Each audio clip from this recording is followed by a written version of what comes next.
Welcome back. This time I thought we would dive into this Mazzy star Sade and the album So Tonight That I Might See. This album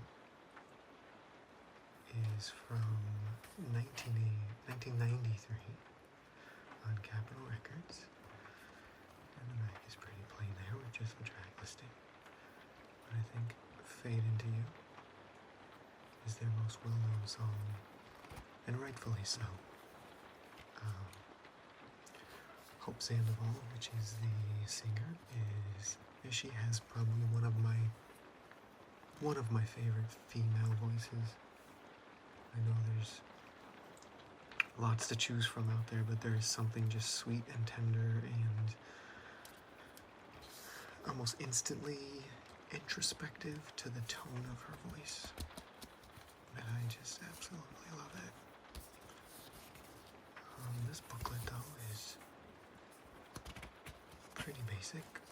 There's not a whole lot to it. You can see here on this page, all songs are written by Hope Sandoval and David Roback. And inside, it's just a series of photos. There's Hope herself. She's just a fantastic singer. There's a song that she has in the CD, Jesus and Mary Jane, I believe, that is just, her voice is just so sweet, and the tone of it is just amazing. I can't really put it into words of what I like about it. But they didn't seem to enjoy the limelight too much. You didn't hear too much out of them after this. But that song was so massive that I'm sure you've heard it, whether you know who it is or not. You've heard it in movies and TV shows, and you probably had it anywhere you've been out in public. Sometimes it's just in the background. It's a super strong song. But that's this album for you. And I do hope you enjoy it. And I'll see you in the next dive. Welcome back. This time we are going to dive into this Blind Melon CD. This album was released in 1992. And there is the full track listing there. There are 13 tracks on this. And this was on Capitol Records.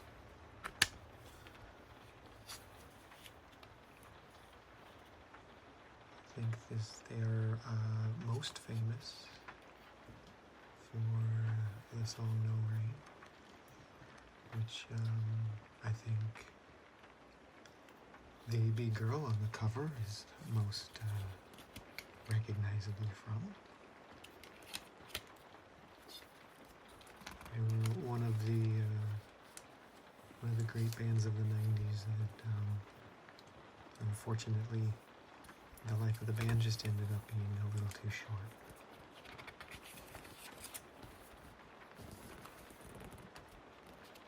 You can see here's the track list again. Tones of Home is also a really solid track.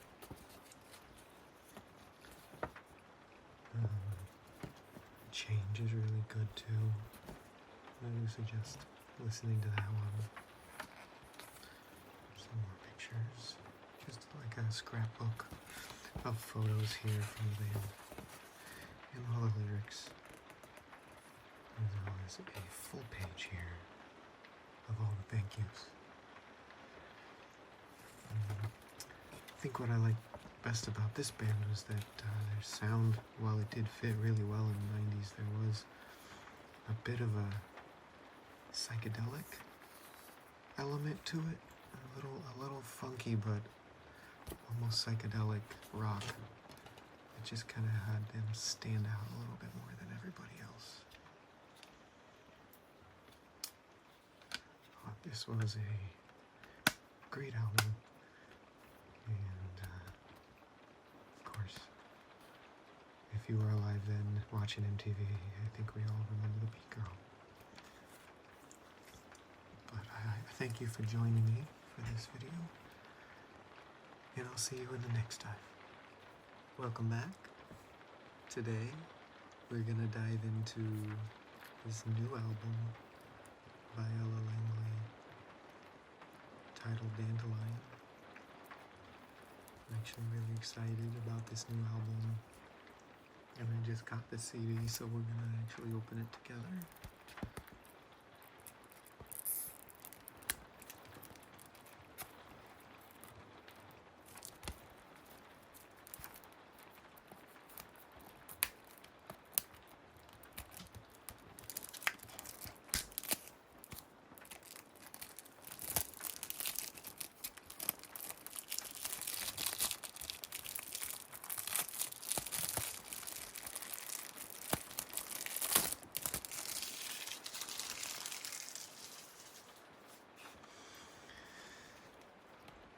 I was a huge fan of Ella's last album, Hungover, and even the deluxe version of it, still Hungover.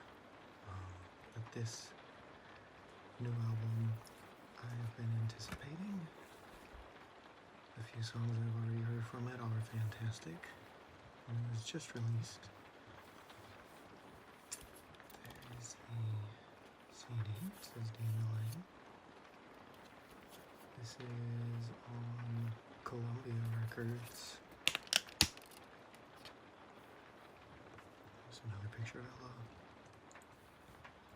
The artwork on this already, I think, is fantastic. This one is a separate card with a nice little dandelion on it.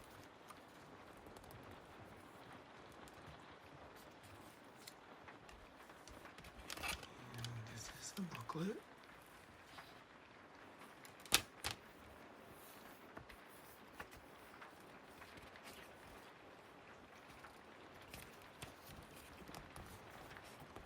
it looks like in here we do have all the lyrics and the credits, which is great. I love to look at all of these and see who the songwriters are. It's just a favorite thing of mine to do. And a quick glance here so far. It looks like Ella has co-written on all of these. She's a fantastic artist. One of my favorite new artists of recent years. Not just in country, but just in general. I think she is extremely talented, and her songs are very catchy, very well written, and just really draw you in lyrically as well. Here's the first one I'm seeing that doesn't have her as a co-writer, but every other song she's written on, she is very hands-on with her music, which I do love to see. I think the majority of people have probably already heard Choosing Texas, which is a brilliant song. It's just absolutely amazing, and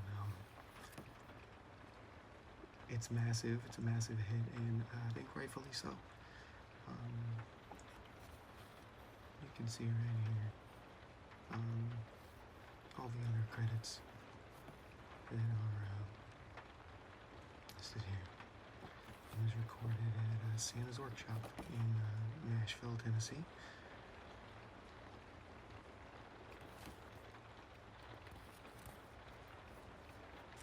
If you are a fan already, I think you know how great her music has already been. And if you are not, I imagine we are going to be hearing a lot in the coming years from her. She is not just an emerging artist anymore. She is firmly planted in country music, and I see it lasting for a very long time. I'm so excited. I'm gonna have to go listen to this now that I have it in my hands, and flip through the booklet when I do. But I do thank you for joining me, and I hope you enjoyed that. And I'll see you in the next dive. Let's dive into this Garth Brooks CD. I thought I would do one more country album. And this is his album, No Fences. This album was released in 1990. This is probably the album that everybody outside of even country music would know Garth Brooks for. This has the song Friends in Low Places on it. It has the Thunder Rolls, which I think, even if you aren't a country music fan, you've heard of those songs. Wild Horses is also really well. You can see all the tracks there. There's 10 tracks on this CD.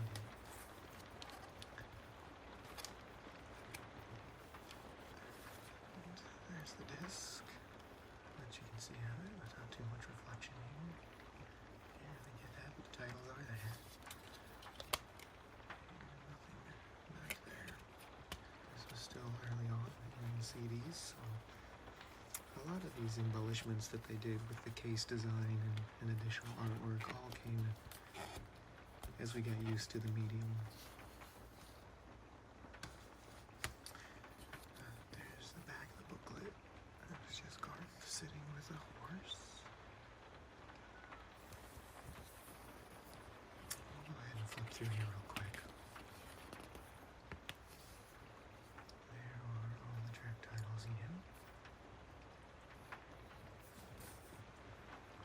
Here's the producer and just where it was recorded and things like that. All the musicians are listed. I think it's interesting to see right here that some of these harmony voices are not just Garth, but also Trish Yearwood. Now this was 1990, so Garth and Trisha were not married at the time. They didn't get married until, I think, early 2000s sometime. But they had obviously known each other. If you go back to here, you can see that she's listed on this album as harmonies. One of the fun things I do like about liner notes and being able to read what's in here is you kind of start to see some of the connections and some of the musicians that are used from album to album, and little things like that, where you see that Garth and Trisha were hanging out way before they got together. Here's some lyrics. There's some of the lyrics for Friends in Low Places and songwriters that are written there. Just a really simple book. Just literally the notes. But sometimes that's good. That's what a lot of us enthusiasts are really looking for.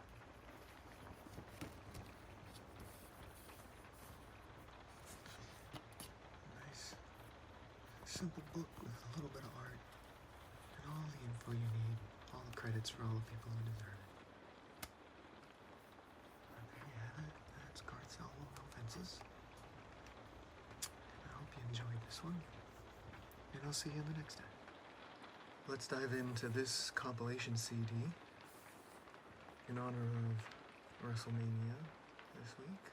I thought we would look at this compilation of themes. This is from 2002, so it was still WWF at the time. This is the Forceable Entry album. And you can see right here there's actually a bonus DVD that is the Insider's History of WrestleMania. This was a Best Buy exclusive. I like that sticker is still on there. But you can see some of the bands that are on this. This was definitely early 2000s hard rock, metal, new metal, that era music that was going on at the time.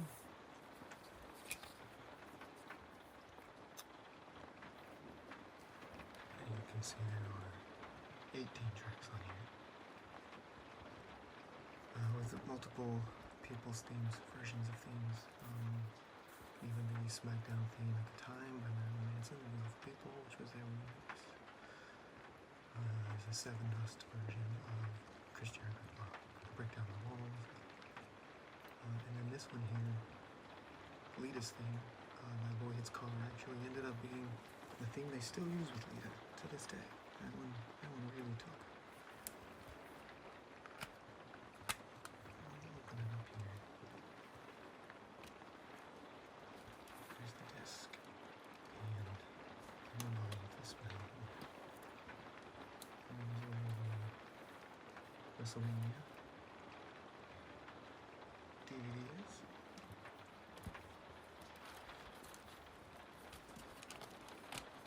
Let's see what they got in here.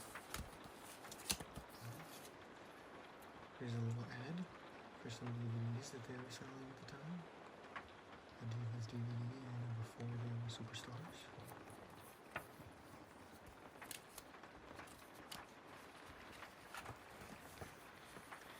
And you can see some of the wrestlers here.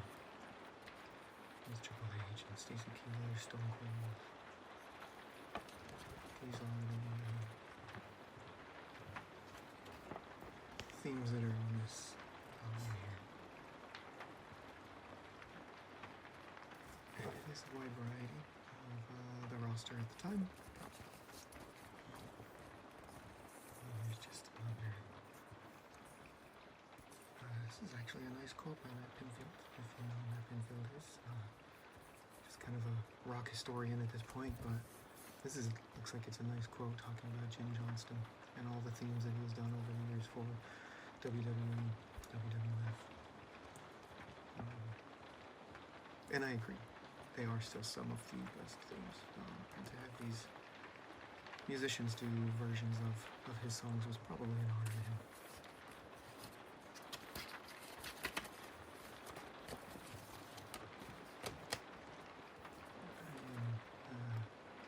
I'm only slightly excited for WrestleMania this year. I have been a fan since I was a kid. And I'm not really too ashamed to say it, but it comes with its own criticisms from time to time, but I can take it. I just enjoy it. But there's this CD for you, and I hope you enjoy diving into that with me. I'll see you in the next time. Hello. Welcome back. This time, we're going to look at this CD from Sade, and it is the album Promise. In this case, you can see this best value sticker is actually on the physical case. They did do that sometimes back in the day. I'm torn on how I feel about that. It's nice to always have it, but if the case gets scratched up, or in this case there's some sticker stuff here that you can't get off, you can't just get a new case, you'll lose the sticker. But that's such a small problem. This album, see, it's on Portrait Records, which is a subsidiary of CBS Records. And this album was 1985. This is her second album. Probably most well known for The Sweetest Taboo. But it is hard to find a bad Sade track. I mentioned in a previous video one of my favorite female voices. Sade is definitely one of the top voices, the female voice that I just absolutely adore.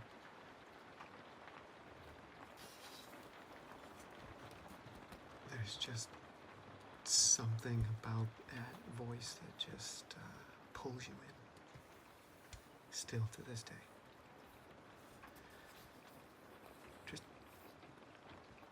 It's just a sexy voice that matches the music so well. I'll open the book. I can kind of see through it when I do that. That's interesting. There's Sade there. And Stu and Matthew.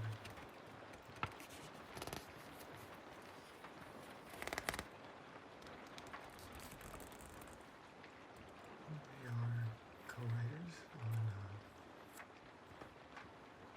most of these songs. And here's the lyrics. I never get tired of saying it. I'm so happy when all the lyrics are listed in the. I know we live in the internet age and you can easily find lyrics online, but just sit and hold this in your hand and read along when you're listening. It just brings more life to it.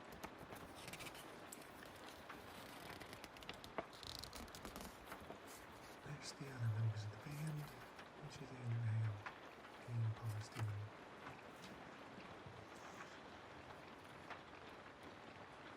And then just some production notes and a little bit of thanks. It's a simple book that tells you what you need to know for a really solid second album. To have a sophomore album still be great and successful, especially back then, was really hard to do. And she pulled it off very well. And this album has stayed a favorite for a lot of people. But she continued to make great music for decades after. And I hope you like diving into this one with me. And I'll see you in the next time.